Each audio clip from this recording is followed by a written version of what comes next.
So this is a product called Obsidian Ebony. It's made by a company called Thermalwood of Canada. It's maple infused with black through and through. I was sent a sample. I want to see how it works for my Greene and Greene details. I'm going to start by making some ebony pegs, 1/2 inch.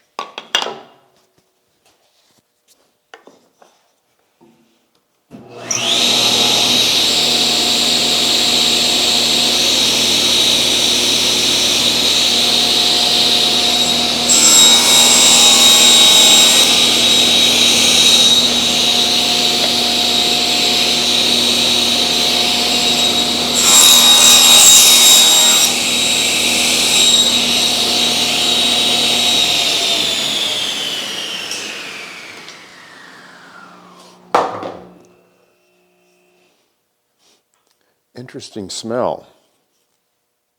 I'm going to process this the same way that I normally would an ebony peg with actual ebony.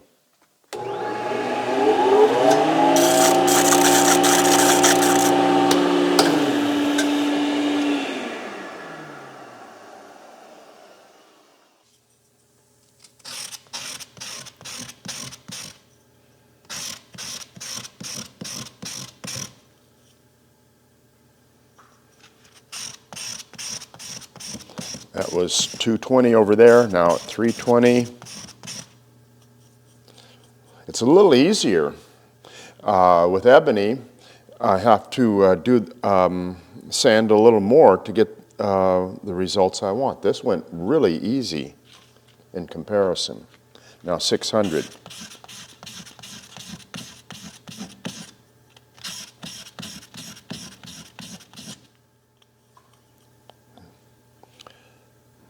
It's looking much like ebony right now.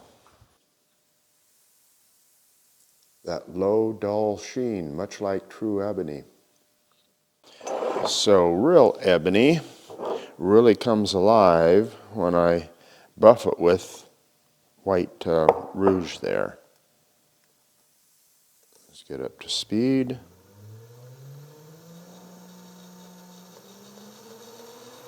Okay. Let's see what happens.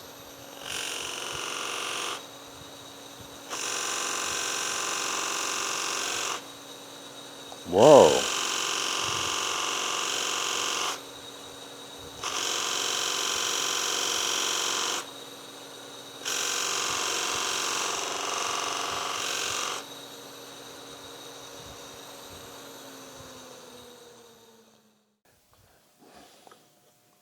Now that's surprising.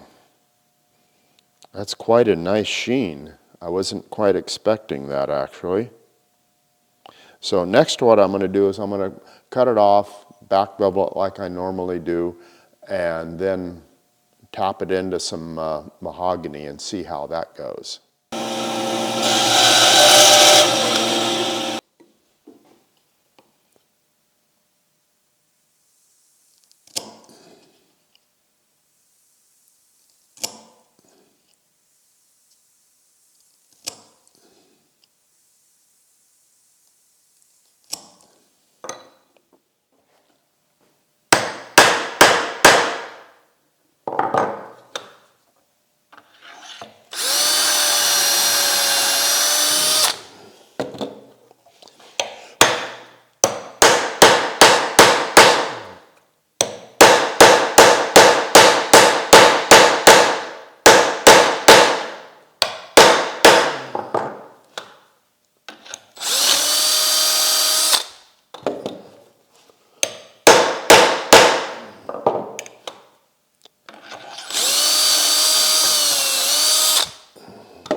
So let's see how this guy taps into Honduras mahogany. If it forces its shape upon there. The hole is just slightly smaller than the peg. Let's see how it goes. Okay, as per usual, toothpick, a little glue around the perimeter of the hole.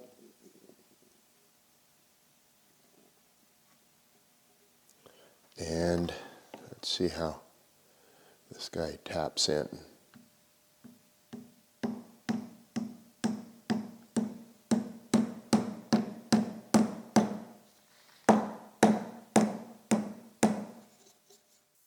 So I'm quite pleased with the sheen I'm getting. Fits in there very nicely. Did well pounding into the Honduras mahogany. Let's put some finish on this guy and see how it looks then.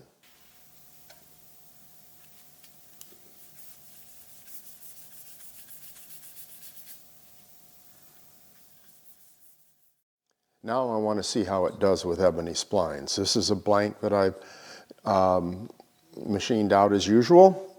I'm going to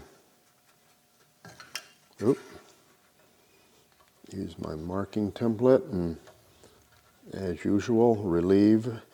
Because next I'm going over to the router table and we're going to put shape into this, and I need to relieve it a little bit as I do with the ebony.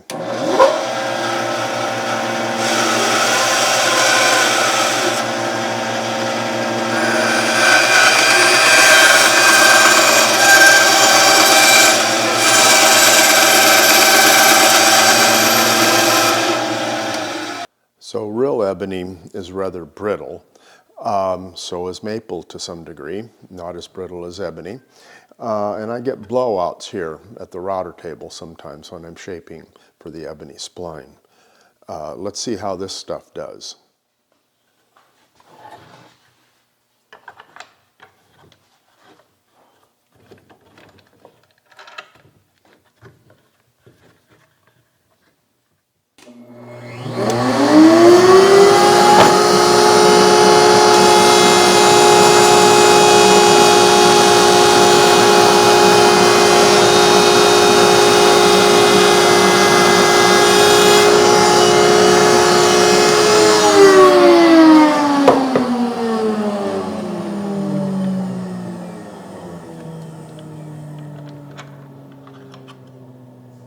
No blowout. It was very smooth cut actually. Let's polish this guy up and see what happens there. So as usual, I'm going to start with 220 grit, ease over those edges.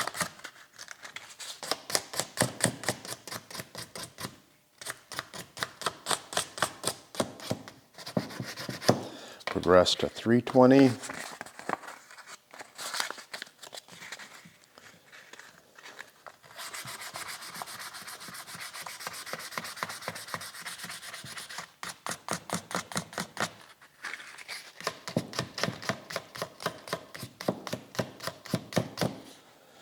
And 600.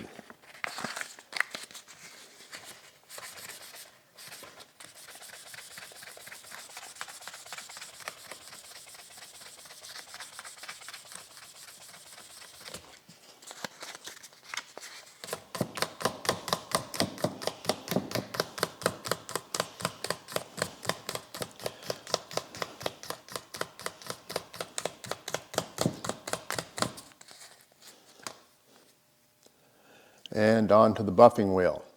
So I can kind of understand how end grain polished up really nice. But what about long grain? Let's find out.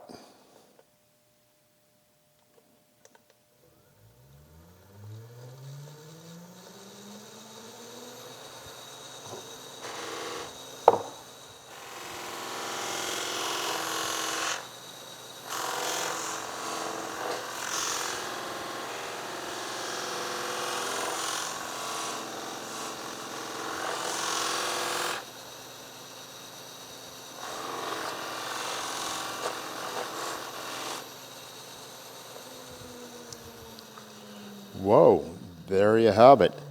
That's pretty good.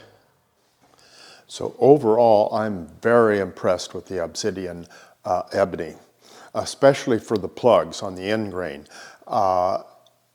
If I were to have true ebony and Obsidian ebony side by side, I would be very hard pressed to tell the difference. Maybe true ebony is just slightly deeper black, I'm not sure. But I wouldn't hesitate to use the Obsidian Ebony for plugs at all. Now, the splines, they're very good, but when I compare real ebony to obsidian, I can see little brown, hints of brown in here, where the coloring isn't through and through totally black. But from a distance, I don't know, it's really good. It's within the acceptable range. I wouldn't hesitate to use it. I can tell the difference when seen side by side. So I can highly recommend this stuff, the Obsidian Ebony. If I didn't already have a lifetime stash of true ebony, this is what I'd be using.